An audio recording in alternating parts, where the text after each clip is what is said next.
and sort of focusing on the negatives. So I thought we were going to just talk about Charlie Teo, the great guy, and to dispel some of the myths. But I presume you just can't do that. The two go hand in hand, and you've got to bring up the negative as well. Well, I've got to ask you the questions. Yeah, but I didn't want you to. I just thought it'd be good if we didn't have to bring up, the past. In terms the past is what's got you two here now. It is, and it's what defined me. It's what defines me now. But still, it's so negative. It's so negative. I'd much prefer the situation before all the negative media, where they were just highlighting the good cases, and. There are accusations. I've asked you the questions and you've answered them. Yeah. But I just felt like I was a bit angry. Felt like it was like me against them. Well, you are, aren't you? It comes out. It's the truth, Charlie. But it is the truth, yeah, I am angry. After seeing his career halted and reputation tarnished, last Wednesday was Judgment Day for Dr. Charlie Teo. At 11 a.m, the Healthcare Complaints Commission delivered their verdict into the serious accusations of unsatisfactory medical conduct.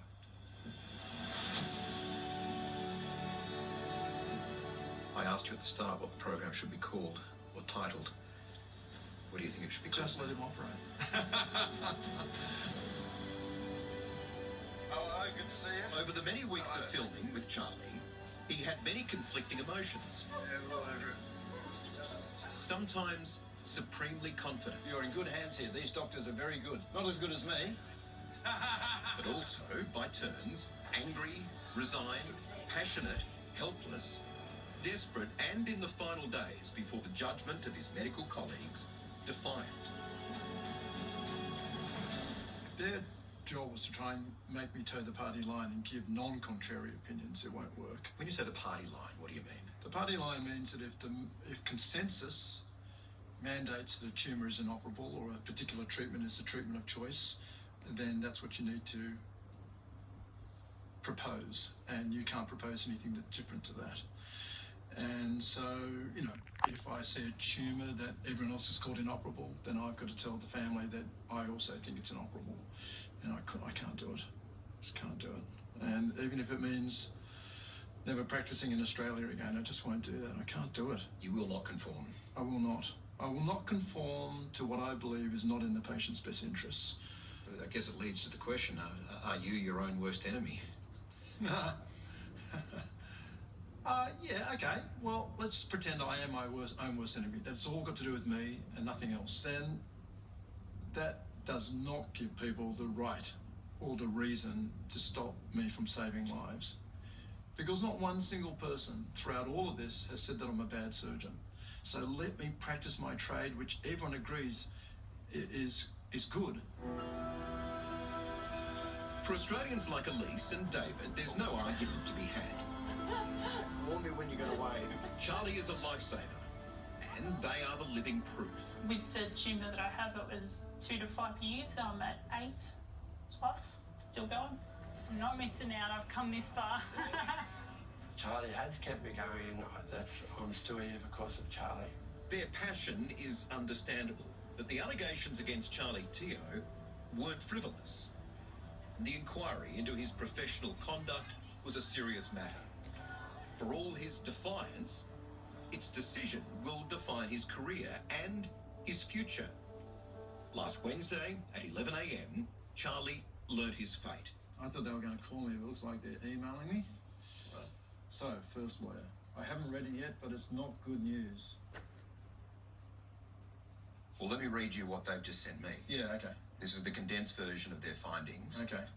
In its decision of today, 12 July, the committee found that Professor Teo was guilty of unsatisfactory professional conduct.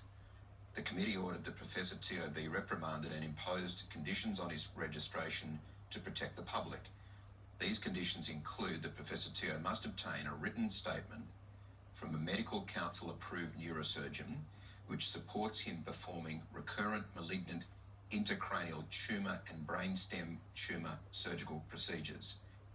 That means just keeping they're the same restrictions I've had put on me by the Section 150. So thankfully, they haven't escalated the restrictions. But the grievances brought against him stuck. Okay, let's be clear on this then. So, in relation to the four complaints, allegations against you covering 2 patients, Yes. that's in relation to the risk of the surgery outweighing the potential benefits, Yes. consent, charging, and your mannerisms. Yes. Guilty of unsatisfactory professional conduct. Yes.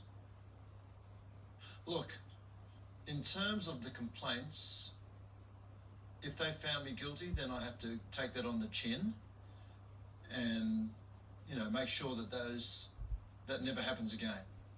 This could have been far worse. It could have been a lot worse. It used to be that the supervisor had to have 20 years experience, and now they've reduced that to 15 years experience. Does any of this, I mean, one of the criticisms I think they had was that you lacked insight into some of your judgments. How does that sit with you? I question myself every day about that. If I get a bad outcome, of course I'm going to question myself. You know, did I make the right decision? Was it for the right reasons? How could I do it differently? Is that what you've done in this case? Yeah, I've learned from. I've been taught some very valuable lessons from this whole process. Yeah, I'm just going. Look, of course my hands are tied now, and I won't be able to continue practicing the way I've practiced. But I would love to be able to continue the way I've practiced for the last 30 years. I'd love to be able to continue treating my patients like I would a member of my own family. And now I can't do that, but hopefully one day I can start doing that again.